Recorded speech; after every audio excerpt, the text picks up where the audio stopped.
This is the Greg Bedard Patriots Podcast with Nick Cattles. He's Greg, I'm Nick. We're brought to you by Athletic Green. All right, Greg, this is the Bill O'Brien episode, baby. The Bill O'Brien episode. I know New England's all fired up, pumped and jacked, chewing on gum like Joe Mazzulla on the sidelines. All right, let's talk about it, Greg. Obviously, we start with this. Bill O'Brien, you and I have said for the past several weeks, we've said during the season that he is the best candidate. The Patriots landed the best candidate. Your thoughts on B.O.B.? As far as, bringing in O'Brien just by itself, I love it. I mean, I think it's the best chance for the Patriots to sort of regain what they lost last year. It's a chance to get back to what Josh McDaniels was building with a rookie quarterback in Mac Jones and, a bunch of new guys in the system through free agency, Kendrick Bourne, Hunter Henry, Jonnu Smith. So I think that's all great. I mean, I think and I also like that O'Brien's coming back with, he has varied experiences. I mean, he's not the same guy who left here after 2011 to go to Penn State, and then he was with the Texans and then Alabama the last 2 years. He has a lot of different experiences. He's been a head coach. I think he was a successful head coach. Did he knock it out of the park? No. Does anybody really do it in that division or, the Houston Texans? I mean, considering what was before and after O'Brien in Houston, pretty damn good. If you ask me. I mean, he went to the playoff 4 times, 4 division titles in 7 years with a bunch of different quarterbacks. DeAndre Hopkins was a 3-time All-Pro his last 3 seasons with O'Brien. Deshaun Watson became a superstar in the league. I mean, did it all come together? No, and I think there's varying reasons for that. Some of that is on O'Brien. Some of it is on the ownership there and sort of the things that have gone on. But I think that it's a really good thing for, number one, the franchise, the crafts. I think this gets back to the formula that they had a lot of success with. I think it's a great thing for Mac Jones because Bill O'Brien is going to implement or bring back the system that he started to show a really good understanding for as a rookie. And it takes advantage of what he's really good at. And Billy will build the offense around what Mac can do well instead of the debacle that we saw last season, which is you guys are all going to run this scheme. We don't really care how it works for you guys, but this works for us as coaches. And I think the most important thing that people don't really understand or it hasn't really been talked about, I think this is huge for Bill Belichick and sort of the way he finishes off his career here, passing Don Shula and all that stuff. Because what happened this past season was, from my understanding from people in the building, is that Bill spent an enormous amount of time of his time on fixing the offense or trying to get the offense good. Where in years past, he basically left the offense up to Josh McDaniels. And that way, Bill could get more involved with the defensive game plans, special teams, and stuff like that. And I thought what you saw last year was a complete and total team regression. Yeah, the defense was good statistically and what have you, but we all know how they looked against the really good offenses and how number one receivers basically had no problem against the Patriots. And in years past, that would not have happened. And we all saw what happened on special teams. It's been a deterioration the past 2 years. And I think that O'Brien coming in here and being able to run the offense, if Bill gives them the autonomy that he deserves and has earned with his career, then I think this makes the Patriots as a whole a much better football team going forward. Yeah, first on Belichick, he gets to be the CEO now, right? Let him be the CEO. Let him focus on game day coaching decisions, clock management, timeout usage, all that kind of stuff we talk about, scenarios, end of half, all of those things he can fully focus on now. He can also put most of his attention, as you just said, on defense and special teams and try to fix that side of the football and the phase of special teams, which has fallen apart. So I think it is great for Belichick. Let him be the CEO. I think the defense was good this year. I know people bring up the quarterback stuff, but hey, you play who you play. But I still think having Belichick's eyes on the defense and special teams will help the Patriots overall in a huge way. As far as O'Brien getting the call, just a couple thoughts. Number one, I love the decisiveness. Like from the very beginning of this offseason, and we talked about it, there was a reason for it. The Crafts knew how the fans felt. The Crafts knew things needed to be fixed. They had the conversation with Belichick right away. Then you have the press release, the statement that was sent out to the media, which was very different, saying we're going to go look for the OC. There were the leaks to Tom Curran and others about, hey, Bill O'Brien's the favorite in the building, to let fans know we understand that Bill O'Brien is the best candidate for this job, and then going out and getting it done. All of this has happened within 2 weeks, which I love. The decisiveness. Go out there, get the deal done, bring the guy in who is the best for the job, and that's precisely what they have done.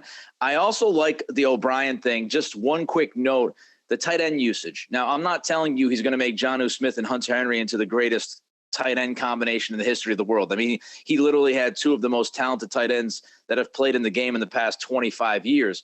But Bill O'Brien has shown the ability to utilize tight ends, to put those guys into positions to succeed. And if Hunter Henry and Jonnu Smith are on this roster in 2023, I think O'Brien gives you a much better chance to get the most out of those guys than any other offensive coordinator that's available.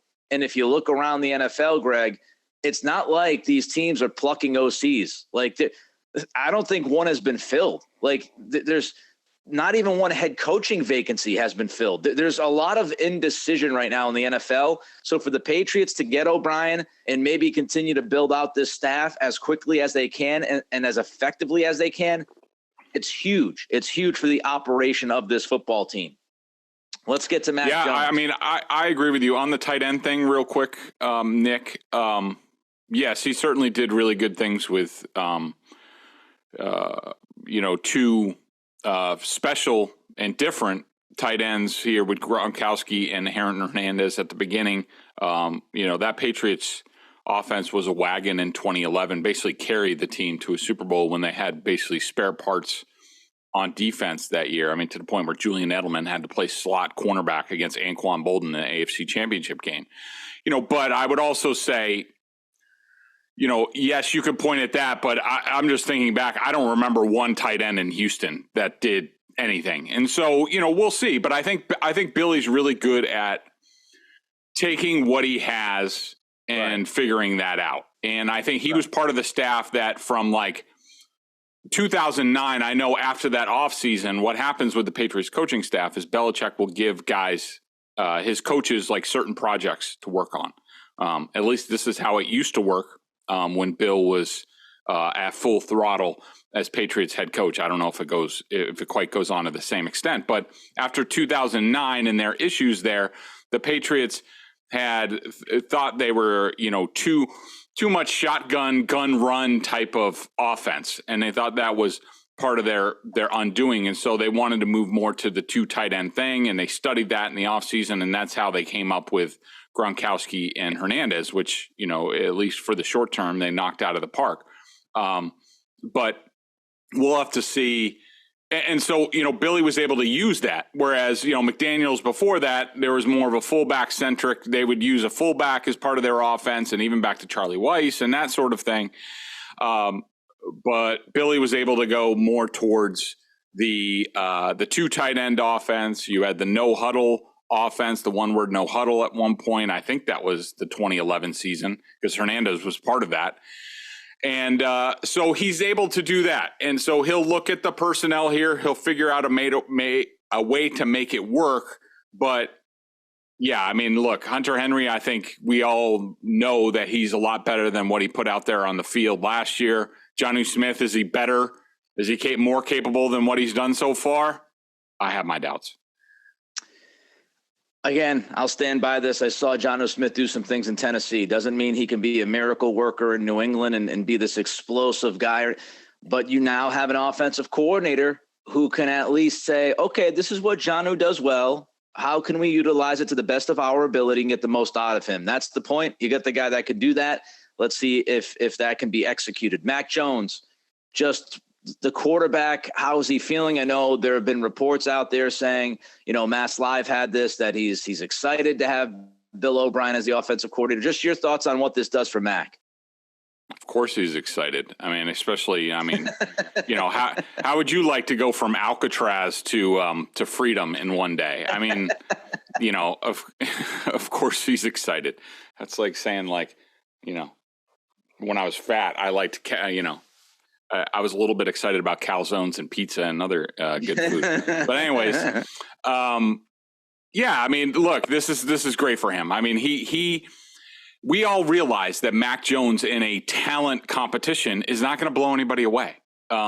Just like I wouldn't say Tom Brady does. I wouldn't say Joe Burrow does. Not to say that he's on the same level as those guys, but those guys are great because their coaches realize what they do well. And that a big part of that is their minds and figuring out, deciphering what the defense is going to do, where the weaknesses are going to be, getting, if they need to move a guy from one side to the other to take advantage of the defense, that's what Mac Jones is really good at. That gets his juices flowing, gets him excited about the game.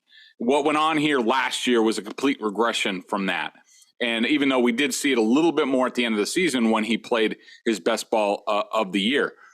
So I think that I know he's excited. The guys on offense are excited. They're getting back. I mean, even a guy like David Andrews, another guy who, isn't the most talented guy in the world, but is really smart and really tough. And they took away what he did best. And it was just beyond stupid. It was I still can't believe we'll talk about this for years to come, but just the complete pointlessness of what the Patriots did this past season. And Billy O'Brien coming back allows everybody to use all of their tools. And that's what the Patriots need to do, because they're never, I don't care if it's defense or offense or whatever, the Patriots are never going to blow you out of the way with talent.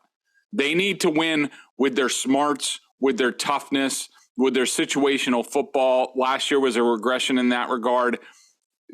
So far, Billy O'Brien is a good step to getting back towards that. And I think it is a fantastic step for Mac Jones, but I don't think this is the end-all, be-all. I don't think Bill O'Brien comes in here and all of a sudden he fixes everything. And I still want to impress upon people that Mac Jones needs support in other ways, right? It would be great to go out there and get a true, legit number one wide receiver. Unless you think Jacoby Myers is that guy. We think Myers, as great as he's been, he has limitations. So do you go out there and get that true number one? Is that guy available? What does this team do at offensive tackle? Is Trent Brown back? Isaiah Wynn is obviously gone. We would hope that they draft at least one, if not two guys at the OT position. So what's this O-line look like at the tackles? Also, Tyquan Thornton. How does he develop? Does he develop into a guy with a full offseason and training camp that can be trusted and run the right routes? There's a lot of different questions about this offense. Mac still needs the support and the tools and the weapons to utilize. I mean, I'm not going to go too far down the road of Brock Purdy because I think some of the hyperbole is getting completely out of control. He's a great story and give him all the credit in the world. But look at what he has at his disposal. I mean, it's easier to, get those stats and win those games when you've got so much yak, because you've got Debo and Brandon Ayuk and George Kittle and Run CMC and the best left tackle in the game and a good offensive line. No matter what, Joe Burrow, he still needs, Jamar Chase and T. Higgins. So, will Mac get some of those weapons? I think the offense is good as far as skill position wise, but it could be better. And will they support him more than just saying, oh, Bill O'Brien's going to fix everything? That's why, Nick, I think they got Billy O'Brien now. Now what do they do as far as the offensive staffing? Because I think this is vital. It's the things that you talk about, Tyquan Thornton. I mean, is he being coached the right way? I just think coaching is so important, especially on the offensive side of the ball, where, let's be honest, okay? Bill Belichick, as great as he is, and he's the greatest ever, he has a very limited knowledge of the modern NFL game. And I think he should take a page out of Nick Saban's sort of playbook at Alabama, where Nick Saban at some point in time said, you know what, I don't really understand this offense and where it's going. So I'm just going to hire a bunch of smart ass people and let them do it. Guys who, whether it's Dayball and, the guy who's at Texas now and Billy O'Brien and all these guys. Yep. Yeah. Steve Sarkisian. Like he just hired a bunch of guys who knew the offensive game and he turned it over to them. Like, I'm just fearful.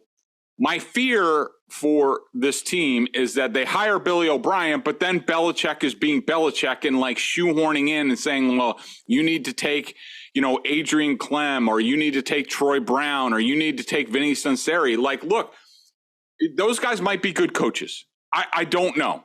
I don't know any of them.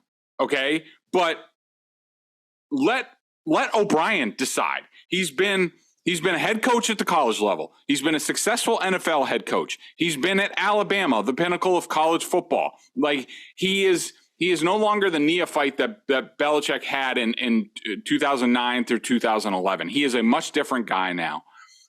He knows what it takes to be successful in the NFL, and especially on offense.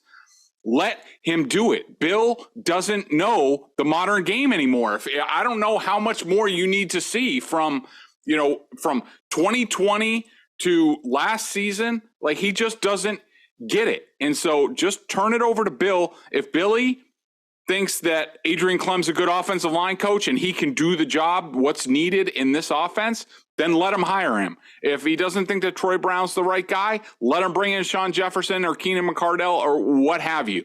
Like, I hope this past season showed everybody, including Belichick, how important coaching is. And it's not just the head coach and the coordinators. It's also the position coaches that deal with these guys a lot more. And I think that's where we've seen a lack of development with the Patriots, and they need to get back to developing talent. They're bringing in better young talent in this organization, but it doesn't matter if they're not facilitating and developing that young talent.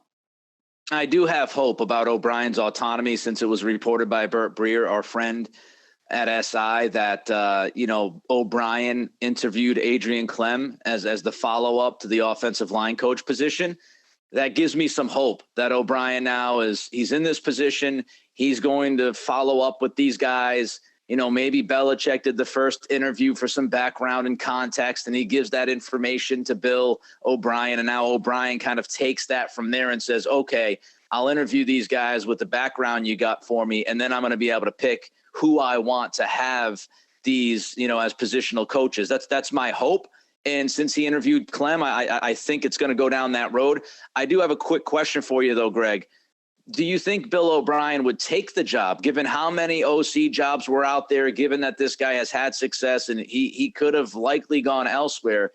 Do you think he would take the gig in New England if he wasn't given assurances or word from Belichick that he would have that kind of autonomy? I know nothing on this topic, it's not an informed opinion. This is my personal opinion I've known O'Brien for years. We have not talked about any of this stuff. I haven't talked to him in a while. And knowing sort of the landscape, I do think he would take this job without that.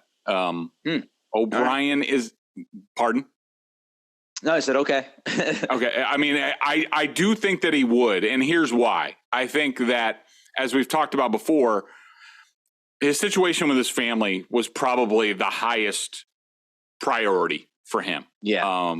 He was at Alabama. His family was back in Houston. His son, Jack, has a lot of special needs in terms of care and things like that. I don't think it was a great experience for the family the previous 2 years. This is coming back home, probably a better support system. So, I mean, that he didn't, I know O'Brien heard from all the other openings, but he never interviewed there. So I think he wanted to be back here. And I think it was more about the situation for the O'Briens in totality than just the coaching thing. And so I do think that O'Brien would have ceded a little bit of leverage. And from what I know about Billy and the type of person that he is and the type of coach that he was here the first time and the way he was at Alabama, he gets along to get along a lot of the time. Sometimes I wish he was a little bit more assertive in that regard, but he is definitely a respectful chain of command type of guy, and I have a little bit of fear with that, and that he might go along with Belichick on some of this stuff just because he just wanted to be back here. I'm hoping that's not the case for him and the Patriots, but I'm fearful that that is going to be the case. It's interesting because Bill O'Brien on the field as far as a coach and how he coaches guys, and we all see the video of him and Tom Brady yelling at each other, and he's kind of deemed a bulldog, somebody who's really hard on people and is assertive and does draw the line. But it's different when you're talking about coach player versus coaching guys above you, right? Ownership and the guy who runs the program. So just because Bill O'Brien is a little bit of a hard ass on the players and is willing to kind of go after them doesn't necessarily mean, as Greg just said, that he's willing to do the same when it comes to Bill Belichick or RKK if they say something that he doesn't necessarily agree with. One more thing, Nick. One more thing to kick off on that with the Underwood thing. See, to me, a lot of people outwardly see just the fire and he's standing up to Tom Brady. That's actually more in line with who he is in terms of chain of command and like being respectful and knowing your place and things like that, which I think he will do with Mac Jones. From what I understand about that incident, Tom Brady was just he was mad at the world that game, at everybody about what was going on, and he took it out on Tyquan Underwood, and O'Brien, to him that was offensive to what he believes about football and about structure and about people's places, and so he answered that immediately. Where like, dude, don't take it out on Tyquan Underwood and his position coach. Like he's doing the best that he can. So why don't you shut the F up and just worry about playing your position, like stay in your lane. And so to me, that's not an example of what Billy O'Brien might do. It's more in line of he believes in chain of command and doing things the proper way. And that even goes for the greatest quarterback of all time. Fantastic point. I have one more thing to say about Mac Jones, but before we get to that, Greg, tell the people about Athletic Greens. I started taking AG1 because I wanted to make sure I was getting all the vitamins and nutritional supplements I needed in one place. Now I've been on it for 7 months and I love it. It doesn't taste like it's super healthy. It has a mild tropical taste, a little minty, and I actually look forward to it each morning. So what is this stuff? With one delicious scoop of AG1, you're absorbing 75 high-quality vitamins, minerals, whole food source ingredients, probiotics, and adaptogens to help you start your day right. This special blend of ingredients supports your gut health, your nervous system, your immune system, your energy, recovery, focus, aging, all the things. I'm telling you, you take this, and it's like a shot to your brain. I try to do it before I go in Felger and Maz all the time because I need the brain power when I go in there. I take it first thing in the morning, especially when I'm about to do Felger and Maz. It's part of my morning routine. I'd be lost without it. Contains less than 1 gram of sugar, no GMOs, no nasty chemicals or artificial anything, while still tasting good. Right now, it's time to reclaim your health and arm your immune system with convenient daily nutrition. It's just 1 scoop in a cup of water every day. That's it. No need for a million different pills and supplements to look out for your health. To make it easy, Athletic Greens is going to give you a free 1-year supply of immune-supporting vitamin D and 5 free travel packs with your first purchase. All you have to do is visit athleticgreens.com/Bedard. Again, that's athleticgreens.com/Bedard to take ownership over your health and pick up the ultimate daily nutritional insurance. All right, we got a time limit today. So before we get into some rapid fire questions for you about the Patriots situation continued and also the rest of the NFL as we get ready for the championship games, just one more point that I want to make sure that we don't miss that I think is absolutely critical with this Bill O'Brien hiring. We said this, last podcast, I talked about the timing of this Mac Jones decision, right? The Patriots have to make a decision after this season on Mac if they want to pick up that 5th-year option. And you need to know who Mac Jones is. You need to believe that he can be franchise QB1.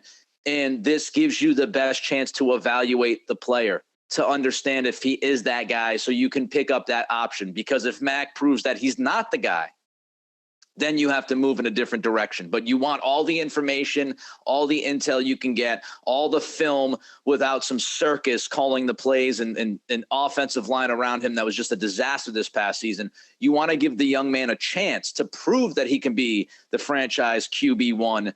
And this does that this season, which should give the Patriots a lot of confidence to either say he's not the guy or he is the guy. Yeah, I completely agree. I mean, I think that they need to get their answer on Mac. This is where other teams have been with Tua and whatnot.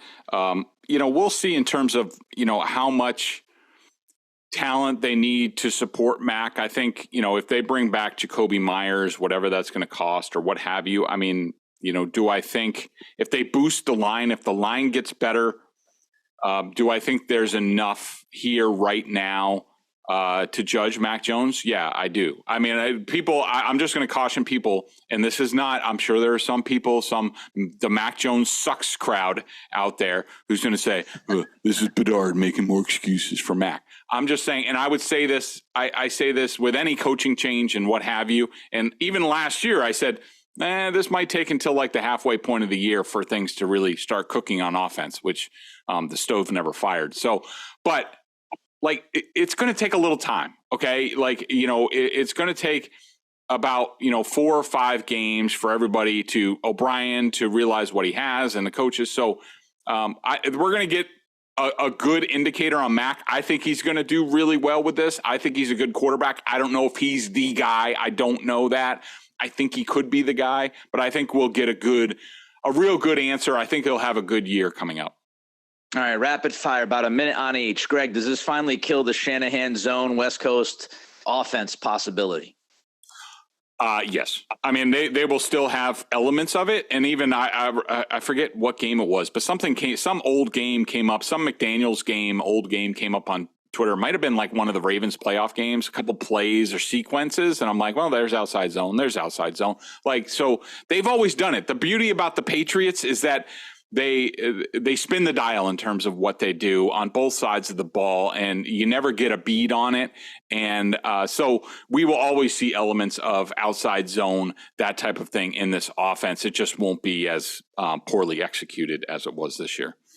Reading your stuff this week, you don't seem like a big Adrian Klemm fan. Do you know something that we don't know about Klemm, or is it just you're not enamored with the idea of him? So I know nothing of Adrian Klemm personally. Never met him. I don't know. All I can tell you is that, I heard the name. He was coming in to interview. I texted people in Pittsburgh and at Oregon, people connected to the college game, say, hey, what do you know? Can he be an offensive coordinator? The people in Pittsburgh were like, absolutely not. That his 1 year as offensive line coach, as the head, he was assistant for 2 years, 1 year as head offensive line coach. First of all, it did not go well. You can look at the statistics. Secondly, I don't know, for whatever reason, Adrian Klemm was looking around for another job. Mike Tomlin found out, told him, you can leave, which that a position coach in the middle of an NFL season, like leaving because he got hired by a college job, that doesn't happen. After the Steelers lost to Kansas City, Tomlin announced on Monday that Klemm was leaving for an opportunity at Oregon. The Steelers won their last 2 games, got into the playoffs. Klemm was not there for that. Not great reports on him at Oregon in terms of what he's doing. So I'm just going off. I just want to. The reason that I'm. Everybody knows how I feel about the offensive line, how I think it's vitally important. I would hope that the NFL playoffs, what has gone on so far, will tell you how important the trenches are. And I just think you have to be serious about that, and you have to be on point, especially in this system and how much they put on the offensive line coach. You cannot just say, oh, I think this guy can do it. Go get a guy who you know can do it. O'Brien knows plenty of guys, whether it's Doug Marrone, Mike Devlin was this guy in Houston who's now the assistant line coach with the Ravens. Get somebody who can do the job. Maybe Klemm's the greatest offensive line coach ever. I don't know, but just make sure that O'Brien's really, really comfortable with that. If O'Brien has autonomy, if O'Brien is interviewing him, if he picks Klemm, I'll trust O'Brien. I think he'll do the right thing for himself and the staff, so we'll see what happens. Last one quickly, anything to make of the Pats staff coaching the Shrine Bowl? No, I'm sure people will analyze this like it's a Zapruder film looking for clues. Like, I don't think like Steve Belichick is there. He might be having a kid. Like, look, the Patriots, I think, are still formulating what their offense or what their coaching staff is going to look like. They agreed to do this. We'll see going forward. All right, let's get to the divisional weekend takeaways. A couple quick ones for you before we get to our picks for the week. Eagles, Niners, big wins for you and the Patriots. Greg, explain that. Yeah, I think those teams, and look, they have Brock Purdy, their third string quarterback, 7th round pick. Jalen Hurts, who, yes, is playing at a very high level right now, but it's hard for me to separate the fact that the Niners and the Eagles are the two best teams. I mean, whether it's scheme on both sides of the ball, talent on both sides of the ball, they're awesome. They're wagons. And to me, it's, I would always get in this battle with Felger. It seemed like every year during the playoffs that the Patriots weren't there. And after Brady, about like, you got to have like the greatest quarterback ever or else you can't compete. And these teams just show you that is in fact not correct.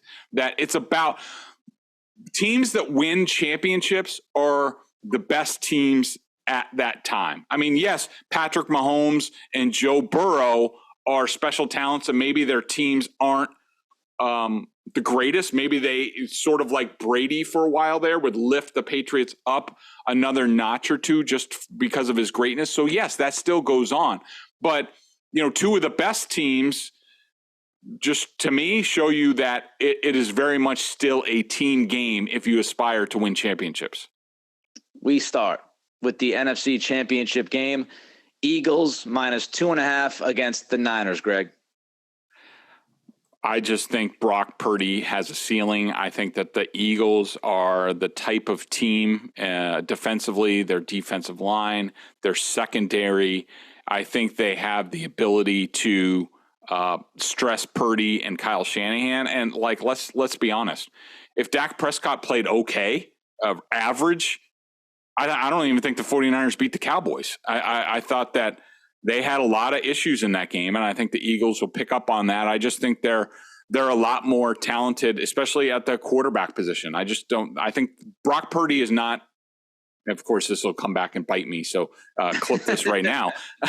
I don't think Brock Purdy is winning a Super Bowl. I just don't think you can win with a guy like that. And so I think, to me, it's going to end there.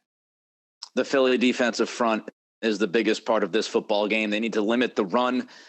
For San Francisco, we saw last week in the first half, the Niners had like 27 rushing yards in the first half and scored 9 points, and that was with Dak turning the football over a couple of times. If you limit the run, you limit that offense. If you limit the yak, you limit that offense. Brock Purdy has done a really good job of finding open receivers and processing things and all that good stuff. He has not turned the football over. He's had some risky passes. He's got away with them. But yeah, I agree with you. I like the Eagles in this game. And I also like the fact that Jalen Hurts can run. The Niners, if their defense has one issue, it's the fact that they have trouble against mobile quarterbacks. Like every game they've lost this year, or almost every game, if I recall correctly, was against a guy who can run a little bit. I was disappointed in Kellen Moore last week. I would have run Dak Prescott more. They ran him once off an option keep, and he ended up getting like 12 yards and inside the 5. That was it. They never really put pressure on the Niners, defensive front to be disciplined and to be able to stop the mobile quarterback. You will see that with Hurts this weekend. Bengals -1 at the Chiefs. Yeah, this is a really interesting matchup. I mean, I'm worried about Patrick Mahomes' ankle. I mean, that being his push-off ankle, we saw how it affected him last week. I don't know how much better it's going to be this week. We've seen him with foot issues the previous couple years, and it really sort of sunk the Chiefs. They are very Mahomes-centric. I don't know, even though he's been his best version of himself from the pocket this season, I don't know if he can continue that against, a really good Bengals front. They're not the most dynamic front seven, but they're just really good, and they're really good at being sound. As far as the Bengals, they got away with their offensive line against the Bills. partially because I think the Bills are a little bit overrated in their front seven and certainly in their secondary. I know that Steve Spagnuolo is going to push the issue. Unlike the Bills just came out and they're like, oh, we're going to rush 4, we're going to rush 3, and we're going to drop back in zone. And Burrow killed them. Spags ain't going out like that. Spags is going to come with Chris Jones. He's going to bring blitzes. He's not going to be afraid of Jamar Chase and T. Higgins and like the Bills were and say, oh, we don't want to get beat over the top. Like he is going to go man. He's going to bring pressures. Like how does that cause a big play at some point in time? I just think at the end of the day, I changed because of the offensive line. I was stupid. It got proven. I picked the Bengals before the playoffs. I went off them because of the offensive line. I'm going back on the Bengals bandwagon. I think the Bengals win by like 3 or 7 points. If Mahomes was healthy, I'd pick the Chiefs. It's tough for me to believe that, the Chiefs will lose again to Cincinnati, but we just don't know if Mahomes is going to look anywhere near what he usually looks like. He might be just a sitting duck back there, and Cincy's defense can bring the pressure. So I'll go with Cincy in a close one as well. Quickly, any BSJ member question of the day today, Greg? No, let's wrap it up. And, we will deal. I'll be writing plenty about O'Brien and opining some of my opinions, like how some of the Patriots fan base has turned right back into Happy Valley. Just their memory of the last few seasons is just gone. Now it's back. Super Bowls are back on. Bill does no wrong. Like, we'll talk about that. All right. I'm sure we'll talk about that probably the next pod too. He's Greg. Yes. I'm Nick. Back to Athletic Greens and Bet Online. If any breaking news happens, we will talk about it. Also, just continue to keep an eye on these championship games this weekend. Everybody be well, be healthy. We'll talk to you next week.